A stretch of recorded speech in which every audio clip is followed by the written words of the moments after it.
안녕하세요. 저는 석사과정 학생 김성빈이고, 제가 오늘 발표할 논문은 Language Models with Image Descriptors are Strong Few-Shot Video Language Learners라는 논문입니다. 얘는 지금 유립스 서미션으로 보이고요. 제목에서 아시다시피 랭귀지 모델과 이미지 모델 이 두 개를 사용해서 Few-Shot Video Language Task를 수행하는 게 목적입니다. 사실 최근에 이미지 랭귀지 모델들이 굉장히 많이 나오고 있고, 특히 랭귀지 모델들도 라지 스케일로 많이 나오고 있는데, 그에 반해서 비디오 랭귀지 모델들은 아직 유아기 단계다라고 이제 제 얘기는 아니고 이 논문에서 이렇게 이야기를 합니다. 그래서 최근에 많은 연구들, 그 비디오 랭귀지 연구들이 인코더 온리 네트워크에 좀 초점을 맞춰져서 진행이 된다고 해요. 그래서 얘들 같은 경우는 클립과 같이 인코더에만 초점이 맞춰져 있어서 제너레이티브 태스크는 수행을 할 수가 없죠. 그리고 그렇게 학습된 애들은 파인 튜닝에 의존을 한다고 합니다. 그래서 파인 튜닝을 했을 때에는 타겟 태스크에 대해서는 잘하지만 언신 태스크에 대해서는 제너럴라이제이션이 잘 안 되죠. 그리고 마지막으로는 데이터셋에 바이어스가 있다고 합니다. 특히 이 비디오 랭귀지 태스크에서 이 랭귀지 부분은 자막 아니면은 ASR에 의존한 그런 랭귀지들이 뽑히기 때문에 어느 정도 바이어스가 있다고 합니다. 그래서 이 논문에서는 기존에 있는 그 이미지 모델과 라지 스케일 랭귀지 모델을 합쳐서 이 두 가지 비디오 랭귀지 태스크를 수행하고자 합니다. 그래서 이미지 모델들을 사용을 하게 되면은 아니죠. 잠시만요. 라지 스케일 랭귀지 모델을 사용하게 되면은 데이터 바이어스가 조금 줄어들게 됩니다. 이 같은 경우는 좀 더 큰 데이터셋에서 학습을 했기 때문에 바이어스가 좀 줄어들어 있고, 그리고 이미지 모델들을 사용하면서 다양한 태스크에 제너럴라이제이션이 잘 된다고 합니다. 그리고 말씀드린 대로 프리트레인드 애들 각다 쓰기 때문에 트레이닝 프리입니다. 네, 그래서 이 논문의 모티베이션 하나 더 소개를 드리면은 이 논문에서는 사람의 비주얼 스토리텔링 어빌리티를 따라하고자 한다고 합니다. 그래서 사람에게 이렇게 4장의 사진이 주어졌을 때 우리는 각 이미지별로 좀 정보를 분석을 해서 최종적으로 이 4가지 프레임을 아우르는 어떤 서머라이제이션을 할 수가 있죠. 그 스토리텔링을 할 수가 있습니다. 이와 마찬가지로 네트워크도 동일하게 각 프레임별로 캡션이라든지 아니면 그 이미지 위에 뭐가 있는지 분석을 해서 그 분석된 정보를 바탕으로 여기서 제안한 모델 VIDI에게 시간 순서대로 넘겨주게 되면은 이 모델이 여러 가지 비디오 랭귀지 태스크를 수행을 하게 된다고 합니다. 네, 그래서 이 논문에서 하고 있는 그 세팅은 퓨샷 비디오 랭귀지 태스크입니다. 그래서 퓨샷 같은 경우는 바로 그 네트워크에게 우리가 원하고자 하는 질문을 던지는 게 아니라 그 전에 우리가 풀고자 하는 문제가 뭐인지에 대해서 in context example, 그 우리가 풀고자 하는 문제와 관련된 example들을 몇 개 보여주고 그 다음에 이 네트워크가 문제를 풀게 하는 거예요. 그래서 이 맨 마지막 사진을 예로 보면은 이런 사진이 주어지고 언더그라운드라는 아웃풋이 나오고 또 이런 사진이 주어지고 컨그레스라는 아웃풋이 나오면은 네트워크에게 이런 이제 우리가 풀고자 하는 태스크와 관련된 이그샘플들을 주게 되면은 네트워크는 이 앞에 예시들을 보고 이거는 OCR 태스크를 해야 되구나 해서 우리가 원하는 질문에 대한 답을 잘 내놓게 되죠. 그래서 이 논문에서도 동일하게 이런 퓨샷 세팅을 하고 있습니다. 네, 그래서 여기까지가 전체 세팅에 대한 얘기였고 또 제일 앞에 말씀드린 대로 프리트레인드 모델을 사용한다고 했잖아요. 그래서 여기서 사용하는 네트워크, 큰 네트워크 3가지에 대해서 간단하게 살펴보겠습니다. 이미지 모델로는 클립을 사용하고 이미지 캡셔닝 모델로는 빌립이라는 애를 사용합니다. 그리고 랭귀지 모델로는 인스트럭트 GPT라는 애를 사용해요. 그래서 각각에 대해서 좀 살펴볼게요. 클립은 여러분들 다 잘 아시다시피 비주얼 컨셉을 내추럴 랭귀지 슈퍼비전으로 학습을 합니다. 그래서 학습 시에는 컨트라스트 로스가 사용이 되죠.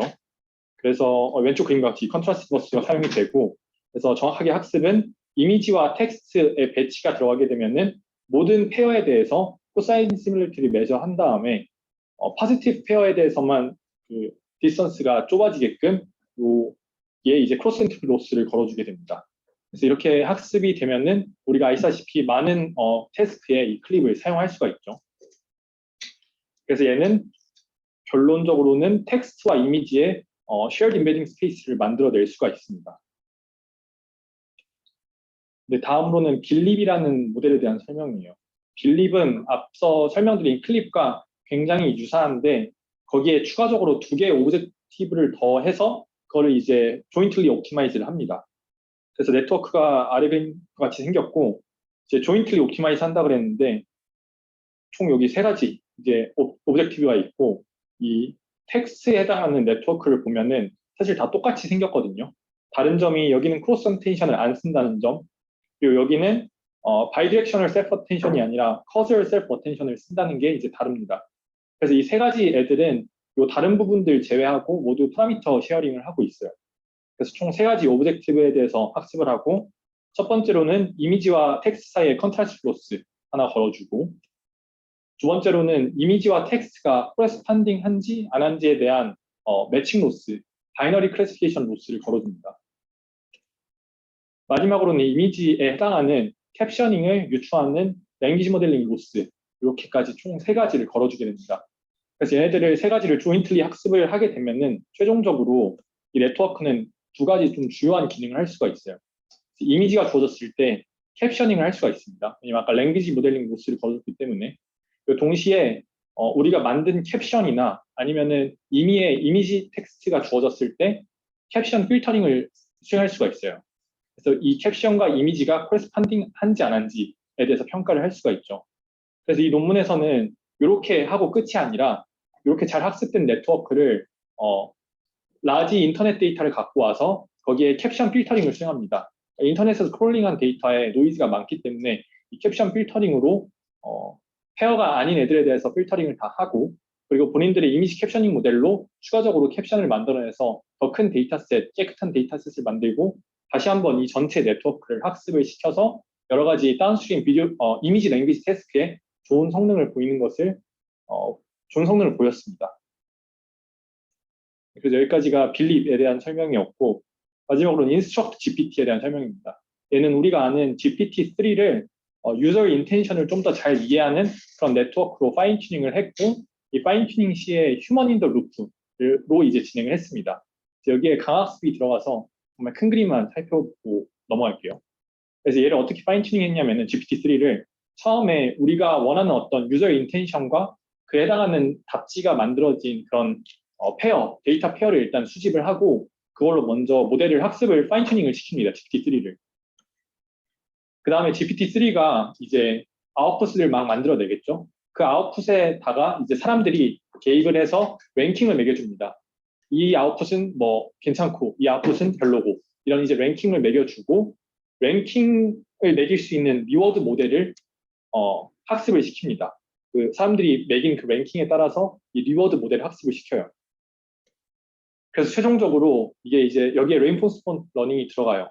그래서 네트워크가 뱉어내고 그 아웃풋들을 리워드 모델에 넣어서 어느 정도 리워드를 받아야 되는지 평가를 하고 리워드를 이제 네트워크에게 주는 방식으로 여기 이제 이터레이티브하게 이 GPT-3가 인스트럭트 GPT로 학습이 되게 됩니다. 이렇게 학습이 마치게 되면은 이제 왼쪽 예시와 같이 좀 더 유저 인텐션을 잘 파악한다고 해요. 그래서 질문으로 6살짜리에게 달 착륙에 대해서 좀 설명해봐라 라고 하는데 GPT-3는 막 중력 이론 이런 얘기들을 하거든요. 막 이론에 대해서. 근데 인스트럭트 GPT는 굉장히 쉽게 6살짜리가 잘 이해할 수 있도록 하나하나 이제 내용들을 설명하는 걸 볼 수가 있습니다. 네, 그래서 여기까지가 세팅이랑 이 논문에서 사용하는 모델들에 대한 설명이었는데 혹시 질문이 있을까요? 네, 질문이 없으면 바로 넘어갈게요. 사실 내용 설명이 거의 다예요, 이제. 이제는 이거를 잘 어떻게 갖다 썼는지만 보면 됩니다. 그래서 메소드로는 이 논문에서는 어떤 비디오를 계층적인 레프레젠테이션으로 좀 분리를 합니다. 그래서 총 비디오를 세 가지 레벨로 분리를 하는데 첫 번째로는 비주얼 토큰 레벨로 분리를 해요. 그래서 비주얼 토큰 레벨에서는 각 프레임별로 어떤 오브젝트들이 있는지, 어떤 이벤트들이 일어나는지, 그리고 어떤 어트리뷰트들이 있는지에 대해서 각각 추출을 합니다. 그리고 추출할 때는 클린 모델을 사용하고요. 다음으로는 이제 빌립 모델을 활용해서 프레임 레벨에 그 프레임 캡션을 다 뽑아냅니다. 그래서 추출된 프레임에 대해서 각각에 대한 캡션을 뽑아낼 수가 있죠. 마지막으로 이렇게 비주얼 토큰과 프레임 레벨의 캡션이 뽑아지면은 얘네들을 잘 조합한 비디오 레벨이 이제 등장하게 되죠. 그래서 위에서 추출된 정보들을 다 조합을 해서 랭귀지 모델에게 넘겨주게 되면은 랭귀지 모델은 최종적으로 우리가 원하는 비디오 랭귀지 태스크를 수행을 할 수가 있습니다. 그리고 위에서 설명했던 총 3가지 레벨들은 유니파이드 된 텍스트 레프레젠테이션을 공유하고 있습니다. 그래서 각각 레벨에 대해서 설명드릴게요. 전체 프레임워크가 이렇게 생겼는데 복잡해 보이지만 굉장히 단순합니다. 그래서 하나하나 살펴볼게요. 먼저 프레임 레벨입니다. 프레임 레벨. 프레임 레벨은 앞서 설명드린 대로 이미지 캡셔닝을 하는 부분인데 먼저 이제 인풋 비디오가 주어지죠. 그래서 인풋 비디오에서 스팟 샘플링으로 프레임들을 추출합니다. 그래서 이미지 캡셔닝 할 때 한 4프레임 정도 추출한다고 해요. 그래서 이 스팟 샘플링에 대해서 그냥 이전 연구들을 사이트에 놨던데 걔들 보니까 그냥 유니폼하게 프레임을 샘플링 하더라고요. 그래서 한 4프레임 정도 유니폼하게 샘플링을 하고 얘에 대해서 앞서 설명드렸던 빌립 모델을 활용해서 이미지 캡션을 각각 뽑아냅니다. 근데 아까 빌립 설명할 때 캡셔닝도 할 수 있고 필터링도 할 수 있다고 했잖아요. 그래서 만들어진 캡션에 대해서 이미지와 함께 코레스판던스를 재보고 그게 특정 스레시홀드보다 낮게 나타나면은 필터링을 진행을 합니다. 그래서 여기도 이제 예시를 보면은 총 4가지 프레임이 선택됐지만은 세 번째는 필터를 나왔겠죠. 이런 식으로 필터링까지 해서 프레임 레벨의 정보들을 추출하게 됩니다.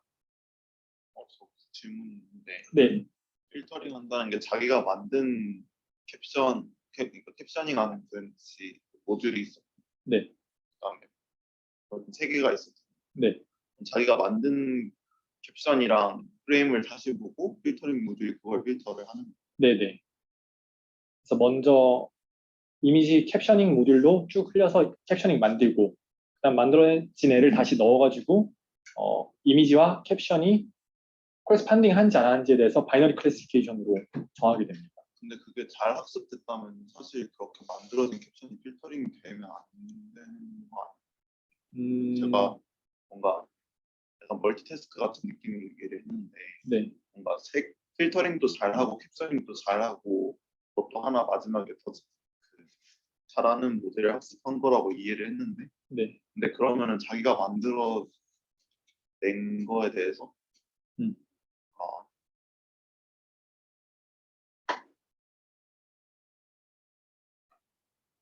아, 필터링을 뭔가 잘 모르겠어요. 사실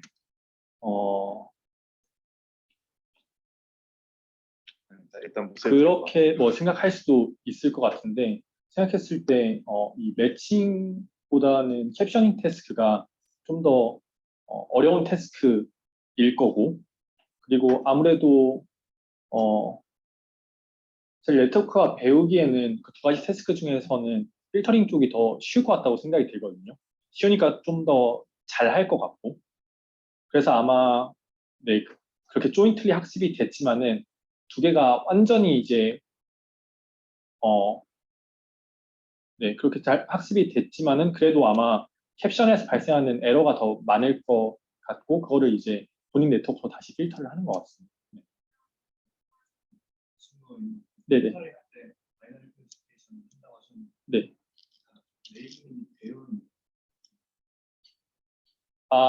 학습 시는 레이블링이 없고 그냥 그러니까 본인 이미지랑 사실 데이터에 레이블링은 없고 그냥 주어진 것 자체가 페어로 주어지니까 이미지 텍스트 페어로 그래서 이제 네거티브 페어 만들려면 그냥 아무 텍스트 갖고 와서 이제 붙여서 만들면 되니까 그렇게 이제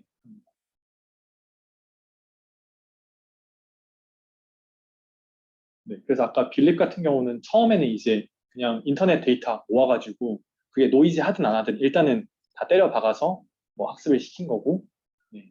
그 다음에 다시 한번 필터링을 거쳐서 좀 더 깨끗한 데이터로 학습을 한다고 보면 될 것 같아요.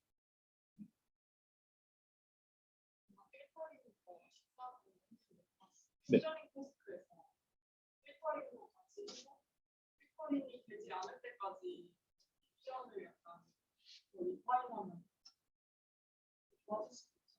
그것도 괜찮을 것 같습니다. 사실 캡셔닝 자체가 원래 하나만 딱 아웃풋하는 게 아니라 제가 생각했을 때 빔 설치나 이런 걸로 여러 가지 후보군에 대해서 만드는 걸로 알고 있는데 좀 더 그 브랜치를 그러니까 빔 설치할 때도 사실 어쨌든 프로버티가 높아지는 애들만 남기긴 하는데 그 브랜치를 좀 더 일찍 갈라가지고 좀 더 다이버스한 캡션을 만들고 거기에 필터링 적용하면 더 좋을 것 같긴 하네요. 네. 좋은 아이디어입니다.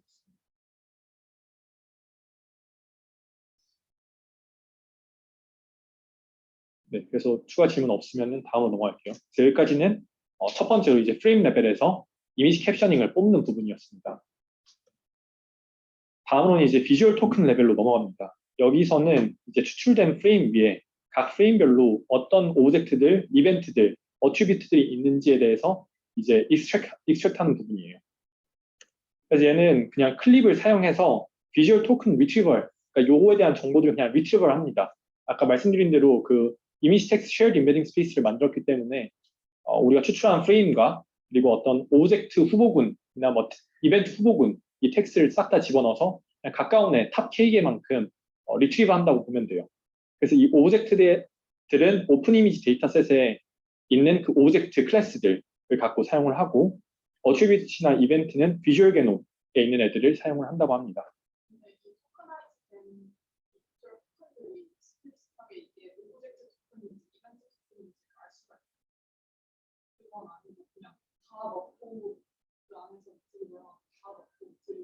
그거에 대한 설명은 자세히 없는데 저는 그렇게 이해를 했습니다. 그러니까 얘들이 다 섞어서 이제 그냥 다 올린 다음에 탑 K만큼 리트리브를 하는 걸로 이제 이해를 했습니다. 네, 그래서 이 데이터셋에서 있는 클래스들, 오브젝트, 어트리뷰트, 이벤트들에 대해서 이미지와 가장 코레스펀딩한 그런 비주얼 토큰들을 추출할 수가 있습니다. 그래서 이미지 캡셔닝 그리고 비주얼 토큰 얘들이 이제 갖고 와서 최종적으로 비디오 레벨 레프레젠테이션을 만들어주게 됩니다. 그래서 이건 단순하게 그냥 추출된 그 정보들을 쭉 나열했다고 보면 돼요. 그래서 뭐 오브젝트, 이벤트, 어트리뷰트 얘들 우리가 뽑은 애들을 그냥 쭉 나열하고 캡션도 쭉 나열합니다. 근데 여기서 이제 가장 중요했던 점이 이 템포럴 마커들을 넣는다고 해요. 여기 보면은 first, then, after that 뭐 이런 게 있잖아요. 이런 식으로 템포럴 오더링을 인젝트 해준 게 중요한 포인트였다고 이야기를 합니다. 그래서 이 부분에 대해서 좀 더 자세하게 볼게요. 그래서 앞에 이제 우리가 뽑았던 그 비주얼 토큰과 프레임 캡션을 이제 모아가지고 랭귀지 모델에게 줘야 되는데 그냥 주면 안 되고 우리가 뭐 어떤 태스크를 할 건지 이런 거에 대한 정보도 같이 줘야 되잖아요. 그걸 이제 하나의 프롬프트로 만들어서 랭귀지 모델에게 전달을 해줘야 됩니다. 그래서 그 프롬프트는 첫 번째로 태스크 인스트럭션이 들어가야 돼요. 우리가 비디오 캡셔닝을 할 건지 아니면 퀘스천 앤서링을 할 건지 거기에 대한 인스트럭션이 쭉 주어집니다. 그래서 요거를 이제 기본적으로 처음에 붙여야 되고 다음으로는 앞에 추출했던 그 비주얼 토큰과 프레임 캡션들을 템포럴 마커들을 인젝트한 채로 쭉 붙여서 넣습니다. 이 부분이 왜 중요하냐면은 사실 우리에게 이런 사진이 주어졌을 때 사실 순서가 없으면은 어떤 상황인지 두 가지 이제 후보군이 있죠. 이게 선셋일 수도 있고 선라이즈일 수도 있고 근데 만약에 1번, 2번 이렇게 순서가 주어지면은 이게 지금 해가 뜨는구나 라고 이제 이해를 할 수가 있잖아요. 모델한테도 똑같이 이런 시간이 중요한 포인트에 대해서 실험을 해봤더니 네트워크가 가끔 헷갈리는 경우가 있었다고 해요. 그래서 이 랭귀지 모델에 이 템포럴 마커를 넣어준 게 중요했다라고 이야기를 합니다.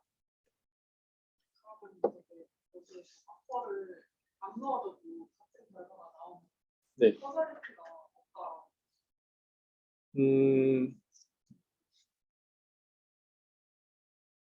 사실 이 부분에 대해서는 좀 뒤에서 제가 그냥 한마디 한 게 있는데 지금 템포럴 올더링이 중요하다고 얘기를 했잖아요. 그리고 방금 이 한 가지 그냥 간단한 샘플로 보여주긴 하는데 여기에 대한 어블레이션이 없거든요. 그러니까 템포럴 오더링, 템포럴 마커를 넣었을 때 어느 정도 성능이 나왔는지, 템포럴 마커를 뺐을 때 어느 정도 모델이 성능이 나왔는지, 그리고 템포럴 마커가 그러면 없다면 뭐 커셀리티랑 연관이 있는지 없는지 이런 거에 대한 분석이 하나도 없습니다. 그래서 그 부분이 조금 중요하다고 하는 포인트에 대해서 분석이 좀 부족한 것 같은 게 아쉬운 것 같고 그래서 그 질문이 조금 잘 모르겠습니다. 생각하는 대로 뭔가 이상적인 그런 결과라면 네. 그런 식으로 우리가 데이터에 그런 템포럴 정보가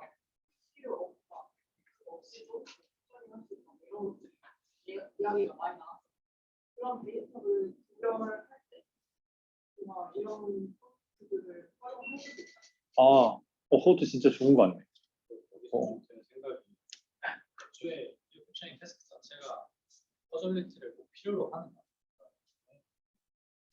퍼즐리티를 매저하는 데 적절한 태스크인가를 먼저 좀 생각을. 근데 선라이즈, 선셋 이런 거 같은 경우는 그 투폴이 있어야만 가능한 테스트인데, 근데 말한 대로 그런 게 필요 없는 것들, 캡션이 그렇게 템포럴 축의 정보가 없는 캡션들도 있고 그런데 그거를 분간하기 위해 이런 거를 써볼 수 있지 않나. 밸리데이션. 네, 사실 그것도 괜찮은 것 같아요. 우리 저번에 CPR 봤을 때 ATP 이런 거 볼 때 뭐 커설리티, 다이나믹 뭐 이런 거에 대해서는 뭐 싱글 프레임으로 잘 안 됐다. 근데 그럼 얘네가 뭔지 잘 몰랐잖아요. 막 어떤 데이터가 그런 커설리티나 뭐 다이나믹을 다루고 있는지에 대해서. 근데 이런 방법으로 이렇게 템포럴한 어떤 정보들을 랭귀지에 줬을 때 잘 풀면은 템포럴 정보를 없이 잘 풀면은 커설리티나 이런 게 없는 거라고 판단할 수도 있고, 근데 이런 템포럴 정보가 주어지지 않았을 때 못 풀면은 이 태스크가 어느 정도 커설리티를 갖고 있구나라고 판단하는 툴로도 사용하면 좋을 것 같네요. 갭을 가지고 어떤 매트릭을 만들어서 에너지를. 네, 좋은 것 같습니다. 아까 또 질문. 근데 이거 제가 잘 몰라서 오브젝트랑 이벤트랑 어트리뷰트이 이제 정보를 나누는 기준인 것 같아요. 네. 어떤 기준으로 나누는 것 같아요? 보니까 네. 이벤트랑 어트리뷰트이 좀 비슷한 경우가 있는 것 같아서. 이벤트는 뭔가 발생하는 그런 액션 같은 거로 전 이해를 했고요. 그리고 어트리뷰트는 뭔가 약간 그걸 꾸며주는 느낌? 그러니까 뭔가 여기 보면은 레드 토이. 그렇네요. 뭔가 비슷해 보이네요. 이벤트는 약간 분사 느낌이고,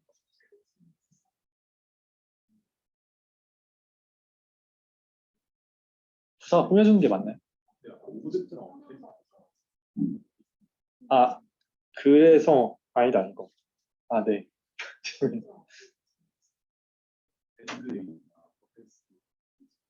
근데 나는 어트리뷰트에 뭔가 왜 레드가 있는 게 아니라 레드 토이까지 있는지 뭔가 그걸 좀 궁금해.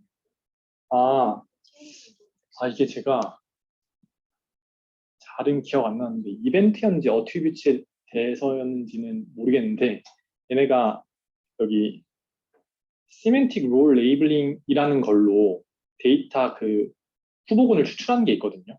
그러니까 기존에 있는 뭐 비주얼 개념 데이터셋에서 이 시멘틱 롤 레이블링이 뭐냐면은 문장이 있으면은 what, who, 뭐 whom 막 이런 애들을 레이블링을 해서, 그러면 이제 거기서 벌브에 해당한 애가 어떤 뭐 what이 나오면은 what이 액션에 해당하는 게 뭐지?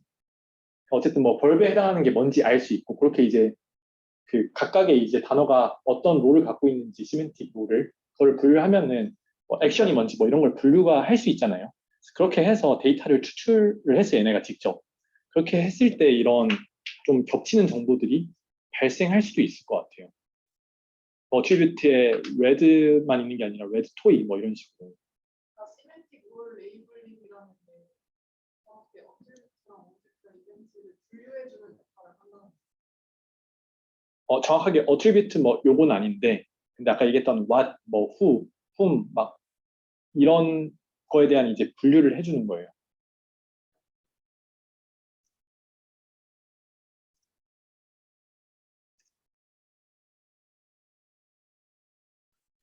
그래서 약간 이런 식으로 분류해줘요. police officer, who, detained what, 뭐 whom, where 막 이런 식으로 쭉 문장이 주어지면 분류를 해주거든요. 그래서 뭐 예를 들어 우리가 이벤트에 해당하는 클래스를 좀 만들고 싶으면은 이 what에 해당하는 애들만 쭉 뽑을 수 있고, 근데 여기서 아마 뭐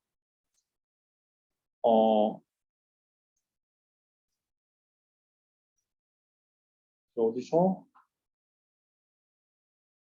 어떤 두 가지 정보를 같이 있는 문장에 대해서 막 추출을 하고 있었거든요. 제가 오늘 잘 기억이 안 나는데 딱 뭐 액션이라 하면은 완만 딱 한 게 아니라 뭐 이렇게 두 개 붙여가지고 그 문장에서 프레이즈에서 추출을 하고 막 그렇게 하면서 이제 겹치는 정보들도 같이 추출된 거로 저는 생각이 듭니다. 근데 그러면 이렇게 분류를 할 수 있으면 아까 전에 전부 다 넣어서 이상을 할 필요가 없어. 어떤 거요? 아까 막 정할 때 전부 다 익스프레스가 구분된 게 아니라서 전부 다 넣어서 이걸 한다고 하잖아. 아, 얘네들이요? 네네. 저는 이렇게 구별이 돼 있으면 굳이 그렇게 할 필요가 없어. 혹시 왜 그렇죠? 그러니까 어트리뷰트가 저 시멘틱 레이블링으로 어쨌든 오브젝트, 이벤트, 어트리뷰트를 미리 나눠놓는다는 거 아니에요? 아, 아니에요. 그 오브젝트들은 그냥 오픈 이미지에 있는 클래스, 오브젝트 클래스를 그냥 그대로 갖고 오는 거고요. 그러니까 이미지넷처럼 클래스 이름들이 있잖아요. 오픈 이미지에도 똑같이 오브젝트라는 그 명칭 하에 있는 클래스들이 있다고 해요.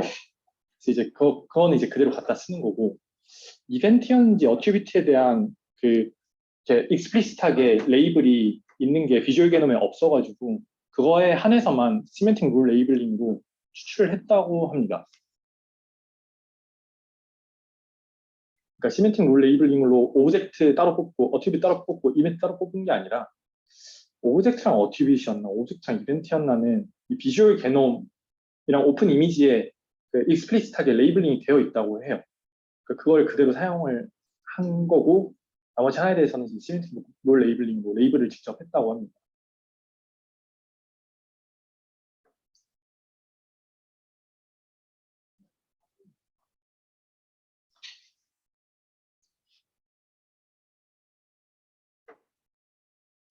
이해 안 되는 부분 다시 한번 말씀해 주시면.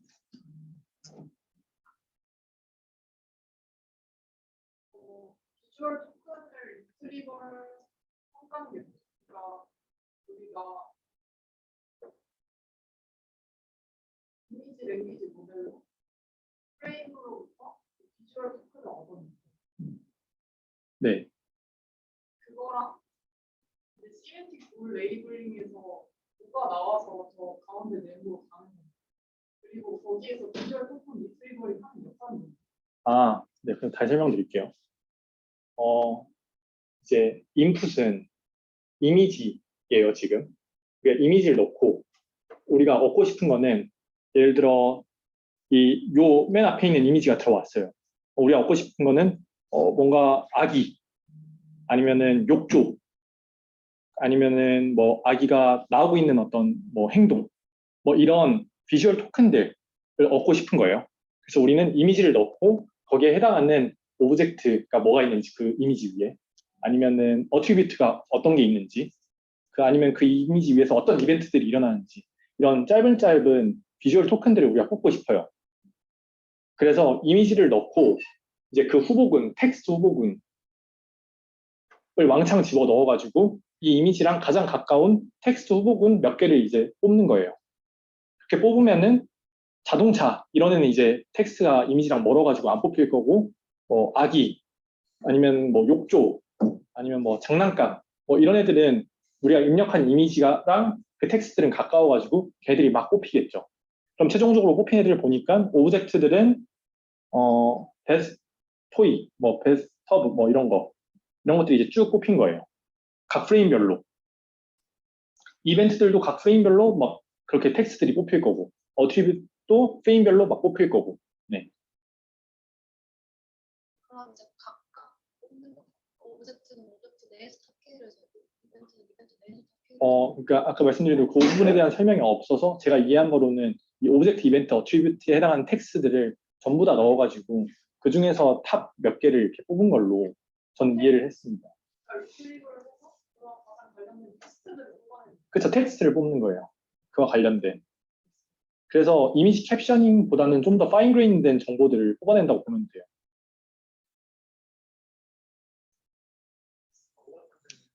네네. 콘셉트랑 탑테이블 뽑았는데 도구 하나씩 나와가지고 네, 그럴 수도 있을 것 같아요. 그러니까 사실 근데 그 부분에 대한 해설이 정확히 없는데 만약에 제가 말한 세팅이 맞다면은 그럴 수도 있을 것 같아요. 그러니까 오브젝트랑 이벤트랑 어트리뷰트들이 다 섞어서 들어가게 되면은 네. 근데 오브젝트랑 업체비트 이벤트는 따로 들고 있는 거. 아, 섞여서 들어가. 이미지랑 비주얼 개념이랑 다 그쵸. 거기 있는 어쨌든 이거는 텍스트 우리가 그 클래스에 해당하는 텍스트만 준비시켜 놓고 다 넣으면 되는 거니까. 근데 이 부분은 지금 제 해석이어서 따로따로 넣을 수도 있어요. 그러니까 오브젝트에서 탑 K, 이벤트에 대해서 탑 K, 어트리뷰트 탑 K 뭐 이렇게 할 수도 있는데 저는 그 부분에 대한 설명은 못 봤던 것 같아요. 이렇게 하고 롤 레이블링 아니요. 그거 아니고 롤 레이블링은 이제 애초에 제 기억에 이벤트였던 것 같아요. 비주얼 게놈에서는 이벤트라는 어떤 익스플리시트한 레이블이 없어요. 그러면은 비주얼 게놈에서도 캡션으로 아마 데이터가 있을 거거든요. 캡션인지 아니면 싱그래프인지 뭐 이렇게 있을 텐데 거기에 이벤트라는 요소가 뭔지 우리가 알아내야 되잖아요. 그래서 그 문장 내에서 시멘틱 롤 레이블링도 각각의 문장 내에 있는 뭐 단어들이 어떤 역할을 하는지 보고 거기에 이벤트에 해당하는 애들만 다 뽑는 거예요. 그래서 새로운 어떤 클래스 셋을 만드는 거죠. 그때 이제 시멘틱 롤 레이블링이 들어가는 거예요. 그래서 여기 이제 화살표가 뭐 이렇게 찍혀 있는데 결국은 얘가 우리가 후보군 텍스트를 만드는데 이제 참여만 하고 최종적으로 토큰 리트리버를 할 때는 사용되는 게 아니에요.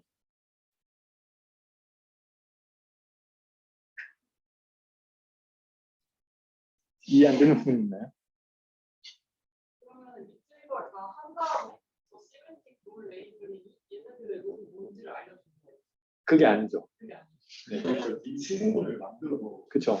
자, 그러면은 이미지에서 텍스트를 뽑으려면은 후보 텍스트들이 필요하잖아요. 그게 오브젝트가 될 수도 있고, 뭐 어트리뷰트 이벤트, 얘 후보군이 필요하잖아요. 근데 후보군을 우리가 그냥 막 만들 수는 없으니까 오브젝트에 대한 후보군은 오픈 이미지에 오브젝트라고 명시되어 있는 그 클래스를 갖고 와서 텍스트를 사용해요. 어트리뷰트도 비주얼 게놈에 어트리뷰트라고 명시되어 있는 그 단어들만 갖고 와요. 단어든 프레이즈든. 근데 이벤트는 이벤트라고 명시된 게 없어요. 그럼 이벤트를 그럼 어떻게 추출할까 했을 때, 이 시멘틱 롤 레이블링을 사용을 해서 비주얼 게놈에 있는 그 모든 문장에 대해서 프레이즈별로 추출을 해서 이게 이벤트인지 아닌지 이렇게 다 분류를 해서 이벤트인 애들만 다 뽑아가지고 최종적으로 후보 이벤트 그 클래스를 만드는 거예요. 그러면 이제 오브젝트 클래스, 이벤트 클래스, 어트리뷰트 클래스가 만들어지면은 얘네들이 이제 왕창 클립에 넣어가지고 이미지랑 가까운 그 텍스트를 막 뽑는 거죠. 그게 이제 리트리버를 하는 과정이고. 궁금한 게 그렇게 다 놀아놨으면 네, 아까 그냥 다 멈춰서 놓으면 지미가 말했던 것처럼 네. 한 개에서 올릴 수가 있는데 네네. 그냥 나눠놨으면 또 각각 해가지고 하면 되는 거 아니에요? 네, 그렇게 할 수도 있는데 이 부분 명시가 정확하게 안 돼 있었고 제가 왜 그렇게 그냥 해석을 했었냐면 뭐 어떤 그냥 피규어에서 그렇게 선택적으로 한 걸 수도 있는데 피규어에 정확하게 이런 개수들이 일치하지 않고 뭔가 뭐는 좀 많아 보이고 뭐는 좀 적어 보이고 이랬어가지고 제가 그렇게 그냥 판단을 한 거거든요. 그래서 아마 나눠서 넣었을 확률도 높고 근데 어디까지나 이제 제 그냥 판단이었어요. 앞에 거는. 네. 됐어요. 이제 넘어가도 될까요? 네. 그래서 자, 그러면 이제 비주얼 토큰 준비됐고 이거 준비돼서 넘어가서 우리 아까 뭐 하고 있었죠? 태스크 인스트럭션 들어간다고 했죠. 그러니까 랭귀지 모델에 이제 우리가 전체 조합한 정보와 함께 프롬프트를 만들어서 랭귀지 모델에 전달을 해줘야 되는데 그때 우리가 어떤 문제를 풀 건지 태스크 인스트럭션이 주어집니다. 비디오 캡셔닝, 뭐 BQA에 해당하는 각각에 대한 이 프롬프트를 넣어줘야 되고 다음으로 이거 다 했다.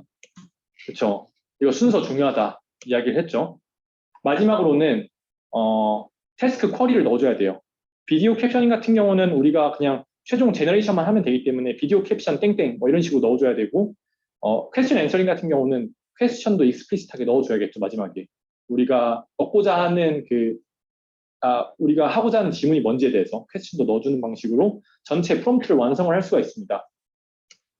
그래서 이렇게 완성이 되면은 인스트럭션과 컨텍스트와 쿼리들이 주어졌을 때 이 랭귀지 모델, 이미 프리트레인된 랭귀지 모델은 오토 리그레시브하게 토큰 하나하나씩 뱉어내게 되면서 최종적으로 어떤 타겟 텍스트를 만들어낼 수가 있습니다. 네, 그래서 메소드 끝입니다. 혹시 뭐 여기까지 질문 있을까요? 네. 이그젠플 앤서 올 논의 네. 넣을 수도 또 제가 좀 스킵한 부분이 지금 이렇게 되어 있지만은 세팅이 아까 퓨샷 세팅이라고 했잖아요. 그렇죠? 퓨샷이고 퓨샷일 때는 in context example. 그러니까 우리가 풀고자 하는 태스크와 관련된 몇 가지 example들을 네트워크한테 보여줘야 된다고 했잖아요. 그래서 example인 경우에는 example 캡션이 들어가겠죠. 그러니까 이미지 주어지고 이런 캡션 만들어야 돼라고 이제 캡션 페어가 이제 네트워크한테 주어질 거고 마지막으로 우리가 테스트하고자 하는 그 이미지에 대해서는 캡션이 없을 거니까 거기에는 이제 none이 들어가는 거예요. 네. 오른쪽도 마찬가지고 example에 대해서는 answer 다 달아주고 우리가 풀고자 하는 테스트 비디오에 대해서는 none을 넣어줍니다. 네. 그래서 총 3가지 모델, 큰 모델을 사용한다고 했고 실험은 엔비디아 V백 2개를 사용해서 했다고 해요. 사실 학습하는 단계는 없고 다 인퍼런스 단계만 있기 때문에 비교적 효율적으로 이제 하지 않았나 싶습니다. 그리고 퓨샷 이그젬플들이요. 보통 랭귀지 모델들을 보면은 퓨샷 이그젬플이 이 네트워크가 어떤 태스크를 해야 되는지에 대해서 좀 파악할 수 있도록 도와주는 거거든요. 이게 이제 최근에 나왔던 구글의 플라밍고라는 모델인데 얘 같은 경우 오픈 도메인 태스크 진짜 엄청 많이 여러 가지 할 수가 있어요. 그래서 지금 위에 3가지 태스크가 다 다른 걸 거거든요. 요거는 막 이 동물이 뭔지에 대한 질문이고 밑에는 뭐 또 각 이미지에 대한 설명인 것 같고 밑에는 OCR 태스크이고 뭐 이런 여러 가지 태스크를 하나의 모델로 이제 수행을 할 수가 있는데 그렇게 했을 때 모델이 이제 정말 많은 태스크를 할 수 있기 때문에 태스크 하기 전에 우리가 풀고자 하는 문제가 뭔지에 대해서 좀 예시들을 보여주는 거예요. 그게 이 인컨텍스트 이그젬플로 보여주는 거거든요, 네트워크한테. 그 예시를 들어주셔서 사람부터 변경이 없이 네. 그 테스크를 수행한다는 게 그게 저도 GPT-3를 읽어보진 않았는데 GPT-3가 그런 식으로 이제 동작을 한다고 해요. 그러니까 인컨텍스트 이그젬플을 몇 개 보여주고 GPT-3가 단순히 뭐 랭귀지 제너레이션 뭐 하는 게 아니라 GPT-3도 태스크 엄청 많이 하잖아요. 그거 할 때 그냥 뭐 바로 제로샷으로 할 수도 있는데 이렇게 인컨텍스트 이그젬플 몇 개를 보여줬을 때 더 잘 동작을 한다고 합니다. 이 부분 저도 잘은 모르는데 이 랭귀지 그 퓨샷 태스크에서는 이런 식으로 한다고 하는데 혹시 원빈 학생 아나요? 랭귀지 쪽. GPT를 파인튜닝을 안 시키고 그쵸, 파인튜닝 안 시키고. 했는데 그냥 다음 걸로 넣으면 되는 거예요. 그쵸. 이해가 안 되는데 왜일까요? 플라밍고도 똑같이 동작을 하거든요. 그러니까 네트워크한테 원래 넣어줄 때 뭐 예를 들어 이미지 캡셔닝이라고 하면은 그냥 이제 제로샷 세팅일 때는 이미지 넣고 랭귀지 부분은 마스킹 해가지고 네트워크한테 태워가지고 쭉쭉쭉 하면은 랭귀지 부분에 마스킹 됐던 게 어떤 캡션이 나오겠죠. 그런 식으로 이제 이미지 캡션을 할 수가 있는데 우리가 풀고자 하는 그 이미지랑 마스크된 랭귀지 넣는 것뿐만이 아니라 앞쪽에 이 이미지는 이런 캡션이 나왔어. 이 이미지는 이런 캡션이 나왔어. 얘들 다 붙여가지고 한꺼번에 모델한테 보내는 거예요. 근데 이거 학습이 없는 거 맞아요? 얘요? 이거 모델 피클리 어답티 투 NG 피클리 어답티 네, 학습이 없어요. 어답티 쭉 붙여가지고 한 번에 넣는 네, 전 그렇게 알고 있어요. 이미지 답이 네네, 전 그렇게 알고 있어요. 랭귀지 모델에 태스크 인스트럭션 넣어줘. 네네. 그러면 이미 하고자 하는 거 안 나왔는데 왜 퓨처라는 태스크 그래서 사실 제가 랭귀지 쪽을 자세히 보지는 않았지만 그 GPT-3가 동작하는 방식이 그렇다고 합니다. 그 인스트럭션과 거기에 해당하는 example들 몇 개를 보여주고 이게 보여준 다음에 인퍼런스를 하는 게 아니라 다 붙여서 다 붙여서 네네 다 붙여서 넣는 거예요. 그러니까 넣어가지고 뭔가 파인 튜닝 하는 작업이 아니라 이 전체를 다 한꺼번에 넣어주는 거예요. 보여주고 한다고 하니까 아, 네이버에서 나온 하이퍼클로바 있는데 시연하는 데 한번 가봤었는데 똑같이 프롬프트 전수를 주고 뭐 하면 뭐 해라, 뭐 하면 뭐 해라, 다음에 뭐 원하는 걸 넣었을 때 뭐가 그러니까 이제 저 런이 필요한 이유가 한꺼번에 넣어야 돼서 네네. 이게 막 예시별로 피드포드에서 하는 게 아니고 그쵸. 피드포워드가 아니라 전체를 다 컨캣해서 전체를 한꺼번에 이제 example과 우리가 풀고자 하는 태스크를 다 같이 이제 피드포워드 하는 겁니다. 그러면 그 뷰의 개수가 굉장히 제한돼요. 퓨가 이 논문에서는 뭐 5에서 뭐 10샷, 5샷 이렇게 하고 플라밍고 같은 경우도 8샷 뭐 이렇게 한다고 해요. 플라밍고 구글에서 나오고 GPT는 정확하게 몇을 사용하는지 모르겠는데 네, 그렇다고 합니다. 네, 프레임워크 보고 어디 쪽으로? 그 전체 그림 여기에서 네. 인풋 스피치는 끝나고 아, 제가 인풋 스피치는 따로 설명을 안 했는데 얘 또한 쉽게 확장해서 사용할 수 있다고 합니다. 그러니까 요 인풋 스피치도 그냥 ASR로 텍스트를 우리가 뽑아낼 수가 있잖아요. 그래서 지금 여기 쭉 프롬프트, 뭐 오브젝트, 어트리뷰트, 캡션 뭐 이런 거 쭉 뽑았는데 추가로 서브타이틀을 해가지고 이 인풋 스피치도 그냥 붙일 수 있다. 이런 얘기예요. 그렇죠. 다른 모달리티로 확장이 편하다. 왜냐하면 이 모델에는 트레이너블한 파트가 없기 때문에 텍스트와 관련된 이런 다른 모달리티도 금방 확장할 수 있다라는 이야기입니다.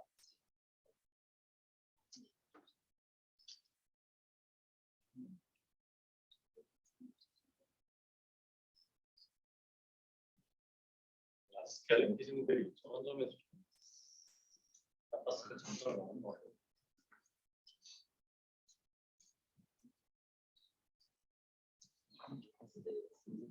네, 혹시 실험 파트 넘어가기 전에 또 추가 질문 있을까요? 인퍼런스가 무조건 뭐 대치단위로 뷰 샷개를 다 한꺼번에 넣어야 되는 거 그쵸. 배치 단위인지는 잘 모르겠어요, 이게. 비디오가 뷰 샷개만큼 들어가야 돼. 네네. 이게 제가 궁금해서 지금 여기 나오는 그런 테스트 말고 다른 테스트에 대해서 어떤 게 있을지 모르겠어요. 네네. 새로운 테스트 그런 식으로 주면 내가 알아서 할 수 있는 네. 왜 굳이 이렇게 앞에 넣어주고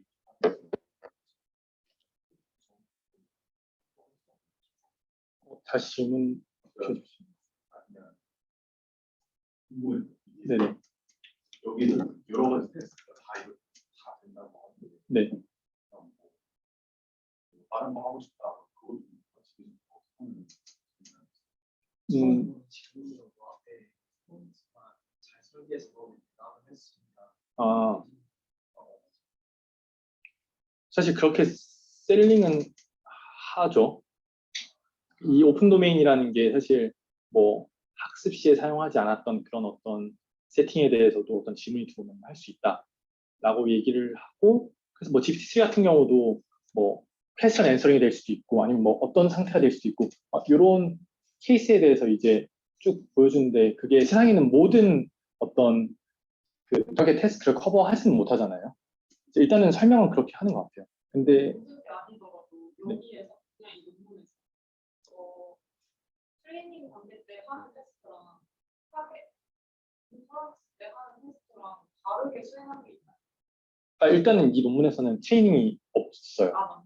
트레이닝이 없기 때문에 그래서 그게 이제 바이어스가 좀 적다는 게 뭐 바이어스야 있겠죠. 근데 있겠는데 그냥 좀 더 오픈 도메인에서 학습된 이미지 뭐 텍스트 모델 그리고 랭귀지 모델 GPT-3 굉장히 잘 되잖아요. 오픈 도메인에서. 그래서 이 두 가지 모달리티를 그냥 잘 이어붙이는데 그 접합부를 어떻게 이을 것인지 했을 때 프레임 캡션이랑 뭐 이런 비주얼 토큰들을 뽑아가지고 접합부를 이어붙이는 느낌으로 한 거예요. 그래서 이렇게 했을 때 특정 타겟 태스크에 좀 더 쏠리거나 그런 현상은 뭐 좀 덜하다. 그리고 확장성이 있다. 다른 비디오 랭귀지 태스크를 수행함에 있어서 그렇게 이야기를 합니다.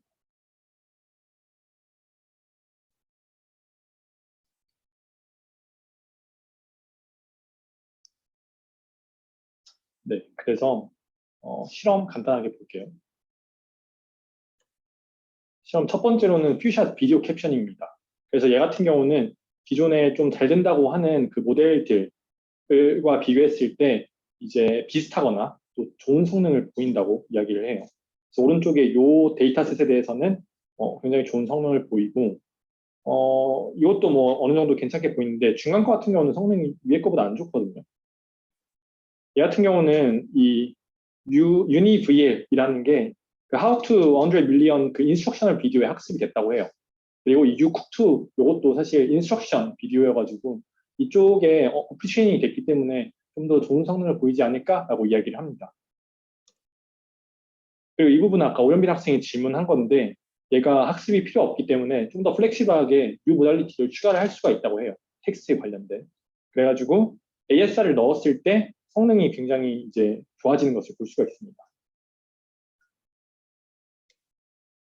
그래서 그 샘플을 하나 보면은 여기 이제 hours라고 하는 게 이 네트워크에서 뱉어낸 건데 다른 캡션에 비해서 뭐 인터뷰어 아니면 스포츠 커멘터 이런 애들을 잘 이제 예측을 하거든요. 이게 보면은 위에서 오브젝트 단에서 좀 잘 추출된 정보들을 바탕으로 얘가 캡셔닝을 진행했기 때문에 그랬다고 이제 이렇게 비디오와 코레스펀딩한 캡션을 잘 뽑아낼 수 있었다고 얘기를 합니다. 다음으로는 비디오 퀘스천 앤서링입니다. 얘 같은 경우는 앞서 설명드렸던 빌립이라는 모델이 소타였었는데 얘보다 훨씬 좋은 성능을 보이는 것을 확인할 수가 있습니다. 근데 이제 이 BQA라고 붙은 게 BQA에 해당 코코였나? 코코가 아니다. BQA 그 데이터셋에 대해서 파인튜닝된 네트워크거든요. 근데 요거 5샷은 뭐 따로 표기를 안 했네요. 어쨌든 제로샷보다는 좋다고 합니다. 그리고 흥미로운 점은 구글에서 나온 플라밍고라는 그 앞에 예시 보여줬던 그 모델보다 3빌리온의 A샷보다 더 높은 성능을 보였다고 합니다. 특히 여기 논문에서 제안하는 모델 같은 경우는 비디오 데이터를 하나도 보지 않았고 반면 플라밍고 같은 경우는 비디오 텍스트 데이터에 대해서 학습을 막 하거든요. 그래서 본인들이 플라밍고보다 더 좋은 성능을 보일 수 있었다라고 이제 이야기를 합니다. 그리고 어블레이션으로는 그 비주얼 토큰들을 하나하나 한번 더해가면서 성능 평가를 해봤는데 사실 이것도 조금은 엎치락뒤치락 하거든요. 근데 여기서는 일단 컨시스턴트하게 임프루브 되더라라고 이야기를 해요. 마지막으로는 인컨텍스트 example의 중요성에 대해서 한번 실험을 해봤는데 이것도 너무 센서티브하다고 합니다. 그러니까 사실 인컨텍스트 example이 늘어나면 늘어날수록 좋을 것 같다라고 이제 생각이 들었는데 5샷이랑 30샷일 때는 성능이 인크리즈가 인컨텍스트를 사용하지 않았을 때보다 성능이 좋은데 이제 10샷, 20샷은 얘가 더 좋죠. 인컨텍스트를 사용하지 않았을 때. 그러니까 여기서 with, without의 차이점이 뭐냐면은 일단은 예를 들어 5샷을 예로 들었을 때 30개의 후보 example들을 뽑아요. 그 중에서 우리가 풀고자 하는 이미지에서 나온 그 캡션들이었나? 그러니까 그 30개 뽑은 example 중에서 우리 태스크랑 좀 더 시멘틱하게 어울리는 그런 그 example 5개를 다시 한번 뽑는 거예요. 그게 이제 30샷이에요, 30샷. 다시 설명하면은 이 30샷이라는 게 without in context selection이라고 하면은 그냥 30개 다 이제 네트워크에 넣는 거고 with in context selection 같은 경우 네트워크한테 최종적으로는 5개 샷만 보여줄 건데 그 5개의 샷은 30개의 그 example 중에서 우리가 하는 태스크의 어떤 시멘틱이 비슷한 5개의 샘플만 다시 한번 추출을 해서 이제 네트워크한테 넣어주는 거예요. 이해가 되시나요? 그쵸. 30개는 랜덤으로 뽑고 왼쪽 거는 그 랜덤으로 뽑힌 애들 다 넣는 거고 오른쪽 거는 그 중에서 5개만 이제 추출할 건데 그때 이 시멘틱 메저를 재가지고 우리 태스크와 뭐 시멘틱하게 비슷한 애들 5개만 뽑아가지고 이제 5샷만 넣는 거죠. 근데 우리는 샘플 풀은 30샷이기 때문에 여기서는 30샷으로 얘기를 하는 거예요.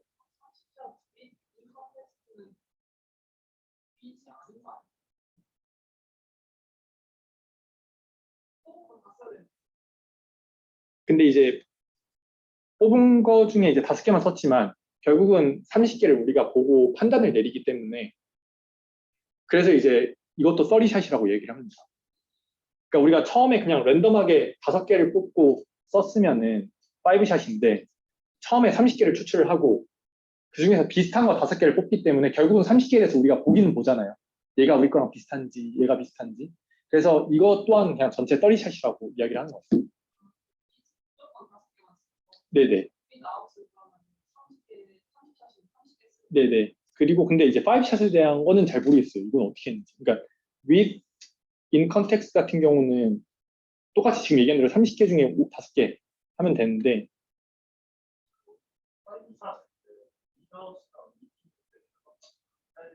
그래서 제가 그 부분을 잘 모르겠다고 방금 얘기한 게 그 부분에 대한 논문에 대한 설명이 부족해요. 이게 제가 조금 말씀드렸는데 뭐 개인적으로 얘기를 했었나? 논문에 조금씩 오류가 있거나 설명이 부족한 점이 있더라고요. 그래서 살짝은 좀 아쉬운 부분이 없지 않아 있었어요. 지금 이런 분석들도 아쉽고 앞에 보면은 이 표 같은 데서도 볼드 표시 막 잘못한 것들이 있고 하거든요. 그래서 약간 뭔가 업데이트가 덜 된 건지 조금은 아쉬운 부분들이 있었던 것 같아요.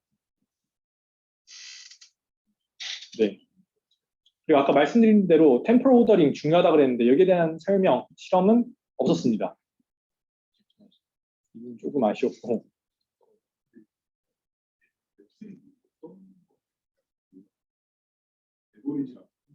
아, 이게 아마 이게 아마 이 C가 사이더 스코어인가? 뭐 그 랭귀지 쪽에 스코어가 있어요. 그래서 사이다로 마지막 거는 다 측정한 걸로 알고 있고요.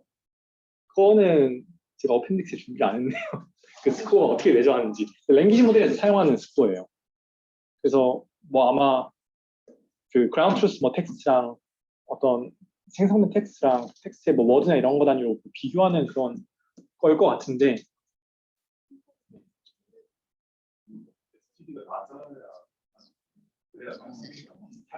네네 네네 그 STD가 아마 이것도 이제 뭐 이니셜 시드에 따라서 또 결과값이 달라지니까 거기에 대해서 STD를 에버리지랑 STD를 매저 한 거예요.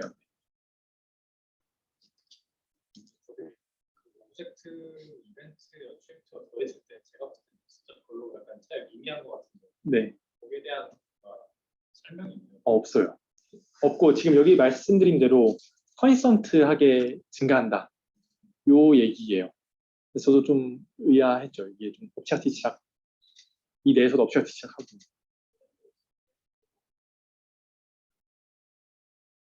그것도 없죠. 오히려 저 표를 보면 플레이만 충분하다 이런 결론이 그 시드에 따라서 스탠다드 디비전이 떨어지는 거는 네. 또 그러니까 컨디션이 더 많아지니까 제 생각에는 스탠다드 디비전이 떨어질 수도 있을 것 같아요. 네. 플레이만 해도 충분하다라는 거를 오히려 반증하는 것 같은데. 근데 제 생각에는 사실 논문도 뭐 이것저것 컨트리뷰션을 만들어서 넣어야 되잖아요. 네, 프레임 레벨에서 어떤 걸 해서 뭐 해서 프레임 레벨도 충분하다 라고도 뭐 이야기하는 것도 방법일 것 같고 근데 이런저런 좀 평소에 보지 못했던 이런 프레임 레벨이나 오젝트 레벨이나 이벤트 레벨이나 이런 거는 사실 저는 못 봤던 것 같거든요. 그러니까 이런 컨트리뷰션을 만드는데도 뭐 이렇게 좀 넣었을 수도 있지 않을까 라고 생각이 들어요. 얼마 전에 아까 전에 무슨 딥 보다가 페이퍼 라이팅 딥 보다가 교수님이 뭐 새로운 걸 했는데 효과가 없었던 걸 넣으면 그런 거 넣지 말라고. 네. 아니 약간 그런 느낌. 그래서 이게 처음에 이 논문, 일단은 이 제 사견은 뒤에서 컴포지션 이제 다 왔거든요. 그래서 사견은 곧바로 얘기하고, 그래서 두 가지 태스크를 더 해요.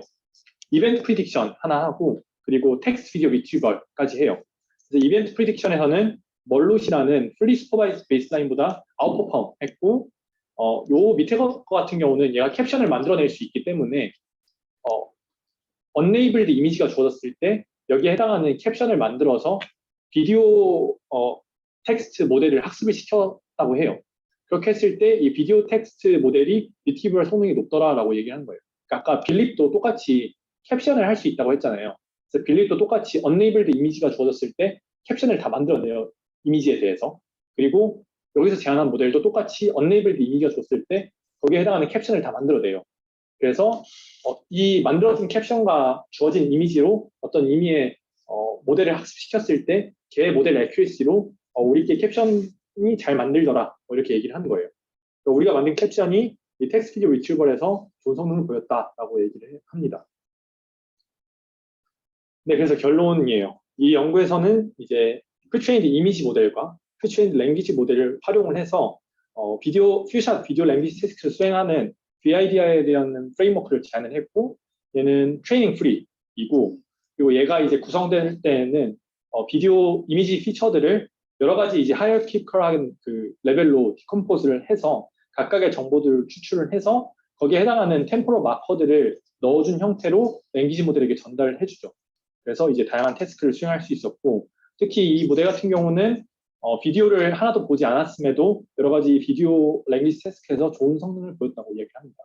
그래서 further work로는 뭐 longer video understanding이나 스토리텔링에 비슷한 어떤 메소드를 차용하는 것이라고 합니다. 근데 이제 제가 이 논문을 주말에 고르고 이제 이름만 들었지만은 보지 않았던 이 소크라틱 모델이라는 걸 잠깐 봤어요. 근데 얘도 지금 유리스 서미션인 것 같고 하고자 하는 건 똑같거든요. 지금 우리한테 주어진 그 모델들, 라지 모델들이 많잖아요. 랭귀지도 있고, 뭐 이미지도 있고. 근데 얘네들을 잘 이어붙여서, 여기 보면은 모듈러 프레임워크라고 하는데, 얘네들을 잘 이어붙여서 하면은 좋지 않을까라는 생각은 항상 했었죠.